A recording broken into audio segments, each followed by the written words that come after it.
पिछले साल की बात है।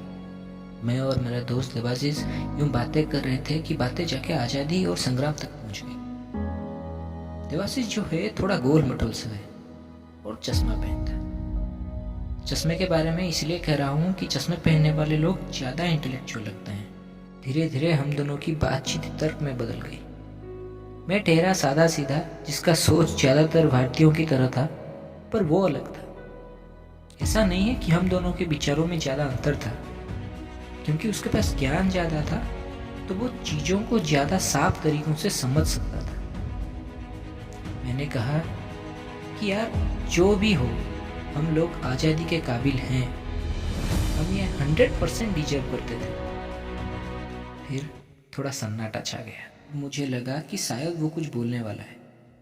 फिर मैं चुपचाप उसके हर तर्क को तोड़ के उसके शब्दों को व्यंग करने के लिए खामोशी से उसके जवाब का इंतजार करने लगा। फिर लंबे सन्नाटे के बाद वो बोला, नहीं, हम लोग इस आज़ादी के काबिल नहीं हैं। सच कहूँ तो ये आज़ादी हमारा नहीं है, बल्कि ये हमें अपनी पूर्वजों से विरासत में मिली है। जिसे एक रईस आदमी के बेटे को कुछ करना नहीं पड़ता और उसे सब कुछ मिल जाता है और वो कभी मेहनत से रूबरू नहीं होता, वैसे ही हम लोग भी इस आज़ादी की कीमत से रूबरू नहीं हैं। हम जिन्हें परवाह नहीं है कि हमारे पड़ोस में रहने वाले वो अब्दुल्ला चाचा इतने दुखी क्यों हैं, या फिर हमारे गांव में इतना गरीबी क्यों है। हम क्या खाक अपने देश या जाति को बचाने के लिए खड़े होते?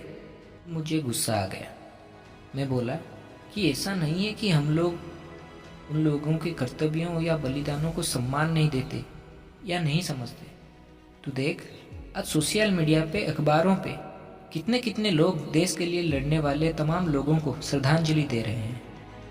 फिर वो जवाब में बोला कि हमें सच में पता नहीं है कि आज़ादी का एहसास क्या होता है।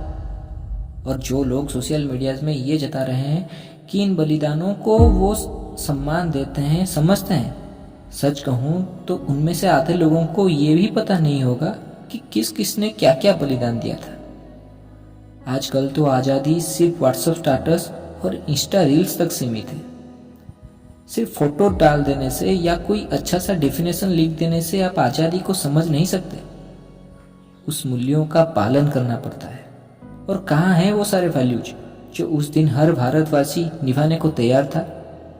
ऐसा नहीं है कि डस्टबिन नहीं है, लेकिन कोई उसमें कचरा डालना नहीं चाहता। फल सबको खाना है, लेकिन कोई पेड़ लगाना नहीं चाहता। शांति में सबको रहना है, लेकिन कोई ईमानदार होना नहीं चाहता। अरे यार, हमें इस आज़ादी की कीमत ना ही पता है और ना ही कभी पता चलेगा। फिर वो थोड़ा रुक के बोलता है कि यार तू जो भी बोल, हम लोग इस आज़ादी के काबिल नहीं हैं, लेकिन हमारे पूर्वजों का सपने का भारत जरूर इस आज़ादी के काबिल था। जब हमारी बातें खत्म हुई तो मेरे मन का गुस्सा अब उदासी में बदल गया। मैं उदास इसलिए नहीं था कि मैं बहस में हार गया, पर उदास इसलिए था कि वो जो भी बोल रहा था वो सब सच था।